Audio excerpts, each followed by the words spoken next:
Have you ever spent a long time building a boat or a plane, but it's just not enough? Well, I'm gonna show you how to build a bigger boat slash plane called a multi-parts.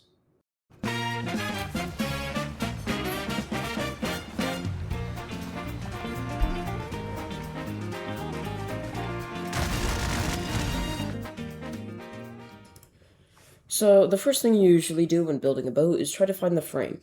Usually 10 to 12 blocks wide, which you can't usually do with a one-part build. So what I'm doing now is trying to find all the shapes that kind of make it look sleek and kind of like a boat. Now that I've done the front, I just copy the first two blocks back and back and back again until you make, honestly, a pretty simple, straightforward shape. And if you want to, you can even just copy it on top and make a two-story, or not two-story, just a bigger boat. Now what I try to do is find some gyros to make the boat turn. This is just for docking the boat. You don't need to have it, but it's just good because you could dock it.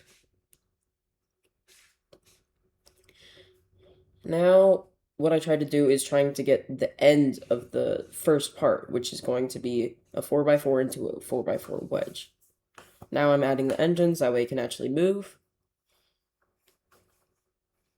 And if you're wondering why it needs to move, it's simply just to dock.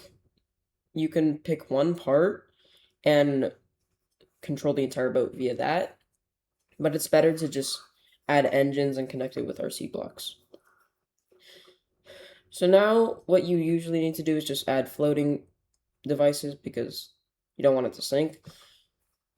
And you probably want to move the seat backwards into the floating devices because this game does not like it when things are simple. After that, you want to just if it's any imbalances, either add a gyro stabilizer, move everything back, or just make the weight back, or you can add more flotation devices in the front. Now what you need to do is just cover up the top, make the what's usually called the we are currently making the bow or the front of the boat, which is what is going to be used in the front of our build via the multi-part. Anyways, now I'm just filling in gaps. Hopefully you don't get bored by now, but boom, that's the first part. Now all we need to do is add some wedges that allow us to move the second part into place.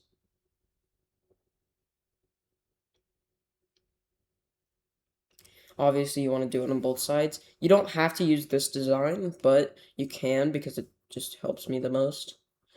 And now we're going to add a place for the magnet to slide into. Yes, there's going to be magnets. All right, so you want to save that build. Moves, perfect. Now, what you want to do now is just take the last part of the build, or the back, and yeah, okay. Well, the first part's done, and now we're going to make the second part, which is just going to be the same thing. But the first things first that you always should do is make sure that the wedges go into place with other wedges and cover it up with blocks and wedges. Also, a huge thing in this is you don't have to keep the front. You can delete part of the front and just keep it as a reference. But it's very, very simple to just delete that part of the build. And it really isn't that hard to build one of these. You just need to know how. So what you need to do now is obviously add engines and gyros to the second part of the build, which, where did the gyros go? Anyways, now, it fits almost perfectly, as you can see, but it's too far away, so we need to move this.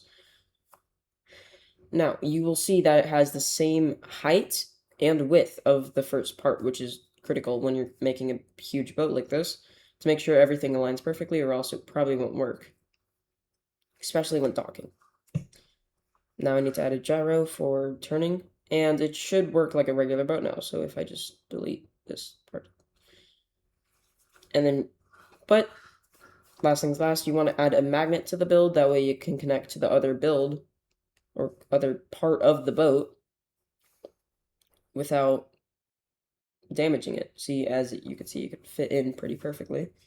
And it doesn't want to get unloose unless I let go of the magnet, which is perfect. Now we just extend it.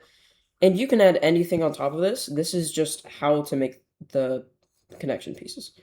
Now, obviously, now obviously you can build things on top of the things to make, you can build a bow, you can build a bridge on top of the second part, or you could just make an anchor on the front part, just anything that makes it look good. And it doesn't have to be a battleship, it can be whatever you want. But as you can see, it fits perfectly, and you can add anything here on the top. Now, perfect. As you can see, it works perfectly. Except sometimes it doesn't want to work, so just got to keep in mind that these are also pretty hard to connect. And if you want to make a third part, it's easy as that. Just add more wedges. Boom, it works. Actually the same thing. The only difference is you're a plane and not a boat, meaning you have to make sure that they are above the ground. For example, this is 7 blocks above the ground. 1, 2, 3, 4, 5, 6 of them. Alright. Then you simply just make another part. Pretty simple. You just got to make sure it's also the same height. And it's the same principle as the boat. You just use magnets and wedges to make sure that it goes in to the holes that you made in the plane. Now you simply use any engines to back up into the plane. Simply nudge yourself until you're perfectly in line, and press your magnet button. That should be it. Obviously there's another part, but if you press B, that will happen, so good luck. And now with the new boat that you made, you can kiss that old boat goodbye. So hopefully you learned something, and again, just have fun.